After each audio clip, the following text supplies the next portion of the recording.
Hi, this is Aditi Rana and today we will cover one topic of psychology, that is learning, यानी कि सीखना. Meaning of learning. Learning is a step-by-step process through which individual experience and gain some knowledge about a concept. सीखना वह प्रक्रिया है जहाँ पे step by step यानी कि एक एक करके एक व्यक्ति अपने अनुभवों से ज्ञान को अर्जित करता है और किसी कॉन्सेप्ट को, किसी टॉपिक को समझता है. गेट्स के अनुसार अनुभव एवं प्रशिक्षण द्वारा व्यवहार में होने वाले परिवर्तन ही अधिगम है. गेट्स ने कहा है कि जब हम एक्सपीरियंस करते हैं और जब हम ट्रेनिंग लेते हैं तो उससे जो हमारे बिहेवियर में चेंजेस होते हैं उन्हीं को लर्निंग यानी कि अधिगम कहा जाता है. अब हम बात करेंगे इन्वायरमेंट की. जब एक बच्चा अपने इंटरनल इन्वायरमेंट में होता है यानी कि जब कंसेप्शनल टू बर्थ का जो टाइम है, जब वो अपने माँ के गर्भ में है, तब वो फिजिकली ग्रो करता है धीरे धीरे. वहीं जब वो बाहर आ जाता है, एक्सटर्नल इन्वायरमेंट में आ जाता है, यानी कि जब वो पैदा हो जाता है, तब से लेकर जब तक उसकी मृत्यु होती है, तो अपने आसपास के इन्वायरमेंट से वो कंटिन्यूसली कुछ ना कुछ सीखता रहता है, कुछ ना कुछ लर्न करता रहता है. Note, changes in behaviour happens due to learning. सीखने से व्यवहार में परिवर्तन होते हैं. अगर आप आज पियानो क्लास में जा रहे हो, अगर आप 6 महीने तक जाते रहोगे तो धीरे धीरे कुछ ना कुछ सीखोगे, तो वही सीखना आपकी लर्निंग है. लर्निंग वर्ड के लिए 2 शब्द यूज़ करे जाते हैं. एक तो सीखना, जब हम आम बोलचाल की भाषा में इस्तेमाल करते हैं तो हम कहते हैं सीखना, लर्निंग मीन्स सीखना. लेकिन जब प्रोसेस लर्निंग की सफल हो जाती है, successful process of learning is called अधिगम. जब सीखने की प्रक्रिया पूर्ण रूप से सफल हो जाती है तब हम उसे अधिगम कहते हैं. What is learning? Learning refers to changes in behaviour. Learning का मतलब है व्यवहार में परिवर्तन. अगर आपके व्यवहार में कोई भी परिवर्तन नहीं हुआ, मतलब आपने कुछ भी नया नहीं सीखा. Learning is the form of behaviour modification. व्यवहार में जो वांछित परिवर्तन होते हैं वो तब होते हैं जब आप में अधिगम होता है. Learning is a process. Learning एक प्रक्रिया है. Learning is a life long process. जन्म से मृत्यु तक लगातार चलने वाली प्रक्रिया हमारी लर्निंग है. Learning is a dash process, innate और एक्वायर्ड. अब ये क्वेश्चन है कि लर्निंग जो हमारी है वो किस तरह की प्रोसेस है. क्या ये जन्मजात है, क्या ये अर्जित है? जन्मजात नहीं है. इवन इफ सोनू निगम का बेटा हो या किसी प्रसिद्ध सिंगर का बच्चा हो तो वो जन्म से गिटार बजाना नहीं जानता, यानी कि ये जन्मजात प्रोसेस नहीं है. ये एक एक्वायर्ड प्रोसेस है. जब बच्चा पैदा होता है, इस दुनिया में आता है, उसके बाद धीरे धीरे हम उसे चीज़ें सिखाते हैं, इसलिए लर्निंग एक एक्वायर्ड प्रोसेस है. 3 वेज ऑफ लर्निंग. सीखने के 3 तरीके हैं. टेम्परेरी चेंजेस, अस्थायी बदलाव, they happen due to change in emotion and situation.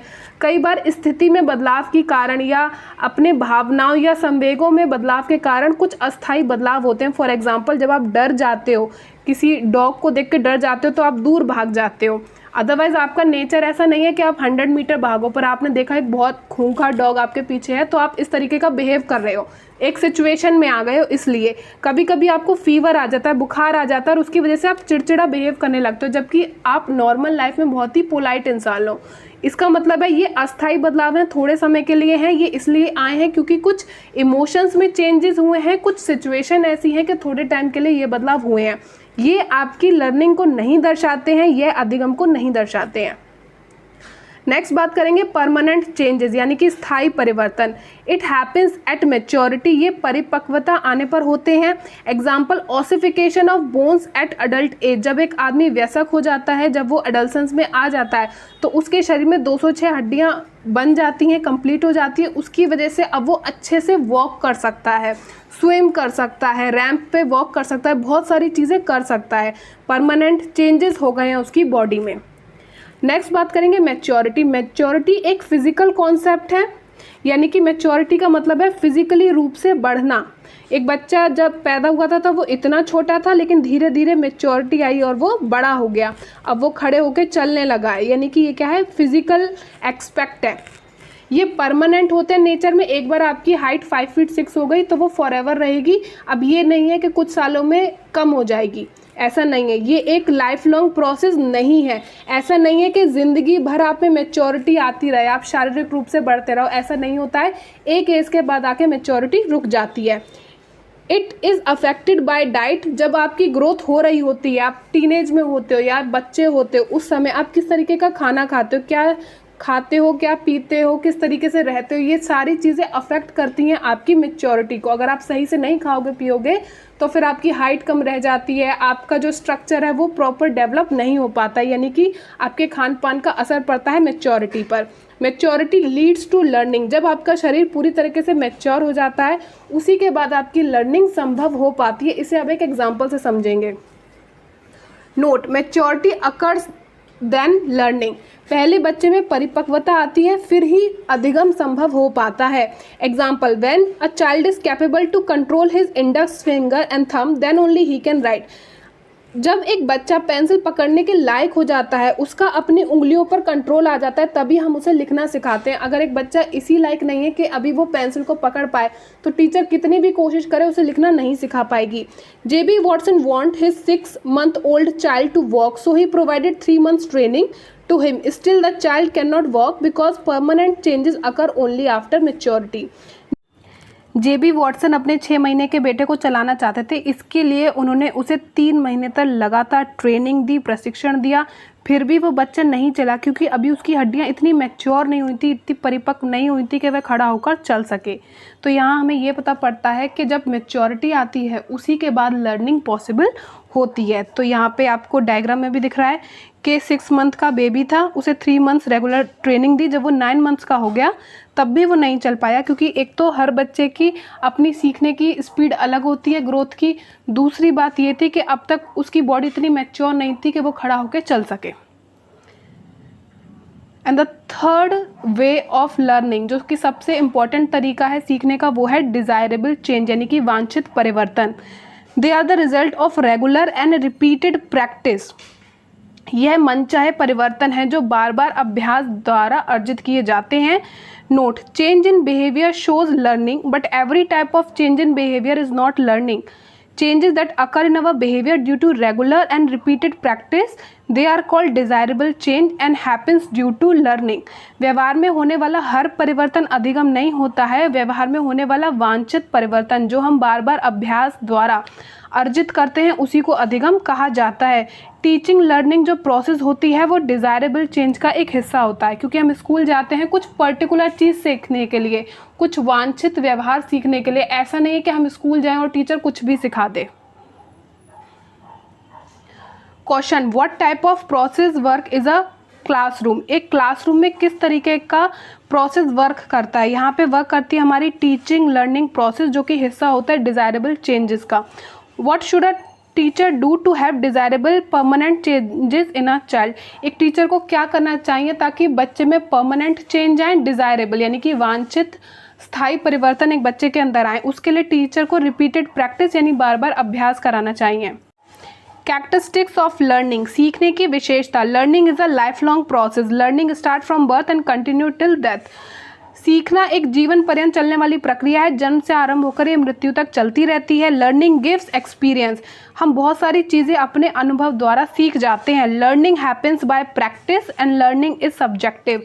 बार बार अभ्यास द्वारा ही अधिगम होता है और यह व्यक्तिगत होता है। एक क्लास में टीचर एक होता है लेकिन बच्चे 50 होते हैं। हर बच्चा किसी भी कॉन्सेप्ट को अपने प्रोस्पेक्टिव में समझता है। टीचर तो लिमिटेड ही पढ़ाता है, लेकिन कोई बच्चा 30% मार्क्स लाता है, कोई 60%, कोई 90%, यानी कि ये सब्जेक्टिव है, व्यक्तिगत है। हर इंसान का सीखने का पैटर्न अलग है। Learning is acquired process. सीखना अर्जित ज्ञान है। ऐसा नहीं है कि कोई बच्चा पैदा है तभी सब कुछ उसे आता है। आपको जो उसमें डिज़ायरेबल चेंजेस लाने हैं, आप चाहते हो वो सिंगर बने तो सिंगिंग रिलेटेड आप ट्रेनिंग कराते हो, म्यूजिशियन बने तो आप उसे इंस्ट्रूमेंट रिलेटेड ट्रेनिंग कराते हो, यानी कि ये अर्जित ज्ञान है, ये एक एक्वायर्ड प्रोसेस है। Learning depends on learner interest. सीखना व्यक्ति की इच्छा पर भी निर्भर करता है। आप बच्चे को तब तक नहीं सिखा सकते जब तक वो खुद इंटरेस्ट नहीं शो करता है। Learning is interaction. When a child interact with his peers, friends and family, he learn many things from them.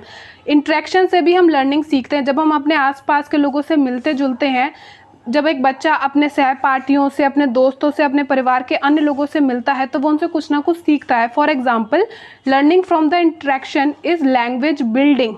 एक बच्चा जब अपनी टीचर से मिलता है, अपने दोस्तों से मिलता है, अपने परिवार से मिलता है तो वो उनसे बात करने का तरीका सीखता है जब वो इन सब के संपर्क में आता है, यानी कि उसके भाषा का विकास होता है जब वो ज़्यादा से ज़्यादा लोगों के संपर्क में आता है।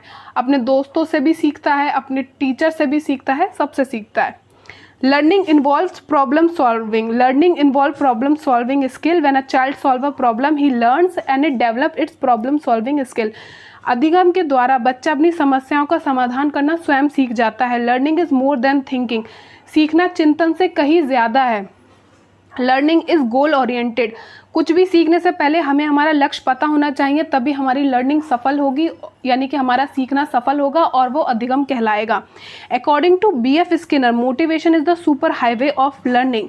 BF स्किनर के अनुसार अभिप्रेरणा सीखने का राजमार्ग है। Learning and maturity are interlinked. Teacher needs to make sure that the maturity level of the student is match to the concept that the teacher is teaching.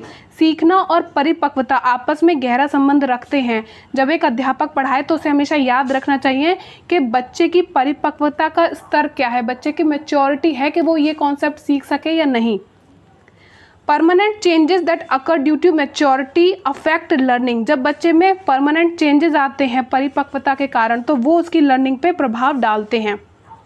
Need of learning. Learning की ज़रूरत क्या है? Learning helps in the overall development of the learner. It makes learner smart, intelligent, self confident and future ready. सीखने से बच्चा भविष्य के लिए तैयार हो जाता है। जब एक बच्चा अच्छी तरीके से बोलने लगता है, एक अच्छा प्रभावशाली वक्ता बन जाता है, तो उसका आत्मविश्वास भी बढ़ता है, उसके दोस्त भी ज़्यादा बढ़ते हैं, उसका व्यवहार भी मिलनसार हो जाता है। यानी कि अगर वो एक एरिया में डेवलप करेगा तो बाकी के एरियाज़ भी अफेक्ट करेंगे, उसकी ओवरऑल पर्सनैलिटी अफेक्ट होगी। Learning change the behavior of the learner into a positive aspect. Learning makes the person social as well as civilized. अधिगम द्वारा बालक में सकारात्मक परिवर्तन आते हैं और वह समाज का एक जिम्मेदार नागरिक बनता है। Steps of learning. There are total 6 steps of learning which are very important. सीखने के 6 चरण हैं जो कि अति महत्वपूर्ण हैं। पहला है आपका मोटिवेशन। अगर आपको लर्निंग करनी है, यानी कि हम सब भी अगर अभी पढ़ रहे हैं तो हम क्यों पढ़ रहे हैं? पैसे के लिए या देश सेवा के लिए, यानी कि हम चाहते हैं कि हम पढ़ें, हमारी अच्छी नौकरी लग जाए। तो नौकरी पाना तो हमारा एम है, हमारा लक्ष्य है कि हमें नौकरी मिल जाए। लेकिन हमारा मोटिवेशन क्या है? हाई सैलरी, कि अगर हम गवर्नमेंट टीचर बन जाएंगे तो हमें 40,000 पर मंथ मिलेंगे, अगर हम और किसी बड़े एग्ज़ाम को क्रैक कर लेंगे तो 60,000 पर मंथ मिलेंगे। तो हमारा मोटिवेशन है जो पैसा मिलेगा वो। और कई लोगों के लिए पैसा इतना मैटर नहीं करता है, तो उनके लिए मोटिवेशन होता है देश की सेवा। कई लोग NGO में फ्री में भी वर्क करते हैं, तो उनके लिए मोटिवेशन होता है देश की सेवा करना, देश को बेहतर बनाना। और कुछ लोगों के लिए मोटिवेशन होता है पैसा। एम की बात करें, एम हमारा लक्ष्य क्या है? जो बच्चे फ़िलहाल पढ़े उनका लक्ष्य नौकरी किसी का है, क्लास में टॉप करना, तो ये आपका एम हो जाता है। बैरियर यानी कि अवरोध। जब भी आपका कोई लक्ष्य होता है तो उस तक पहुंचने से पहले आपको बहुत सारे बैरियर्स को पास करना होता है, अवरोधों को पार करना होता है। तो यहाँ पे बैरियर है एग्ज़ाम। जब आप एग्ज़ाम को पास करते हैं, क्रैक करते हैं, तभी आपको नौकरी मिलती है, या तभी आप टॉप कर पाते हैं जब आप हाईएस्ट स्कोर करते हैं। एक्सपेक्टेड रिस्पॉन्स क्या है? अपेक्षित प्रतिक्रिया है कि अगर आपको एग्ज़ाम में अच्छा परफॉर्म करना है तो अभी जो आप कार्य करेंगे वही आपका एक्सपेक्टेड रिस्पॉन्स है। यानी कि अगर एग्ज़ाम क्रैक करना है, हाईएस्ट स्कोर करना है, तो अभी आपको पढ़ना पड़ेगा, वही आपका एक्सपेक्टेड रिस्पॉन्स है। रेनफोर्समेंट क्या है? पुनर्बलन क्या है? आपका अच्छा रिजल्ट आता है, आपने पढ़ाई की, अच्छा रिजल्ट आया, तो ये आपके लिए पुनर्बलन का काम करेगा, रेनफोर्समेंट का। आप नेक्स्ट टाइम के लिए और अच्छा बेटर परफॉर्म करोगे, क्योंकि आप जितनी मेहनत कर रहे हो उतना ही अच्छा आपका रिजल्ट आ रहा है। नेक्स्ट इज ऑर्गेनाइजेशन, यानी कि संगठन, वह काम जो एग्ज़ाम हॉल में आपको करना है। ऑर्गेनाइजेशन यानी कि आप जाओगे, आप एडमिट कार्ड लेके जाओगे एक इंस्टीट्यूट में, वहाँ बैठ के एग्ज़ाम लिखोगे, तो ये सब भी प्रॉपर प्लानिंग मांगता है, तभी आपकी लर्निंग सफल होगी। जब आप सारे स्टेप्स को टैकल करोगे और लास्ट में जो आपका रिजल्ट आएगा वो डिफाइन करेगा कि आपको जॉब मिलेगी, सक्सेस मिलेगी।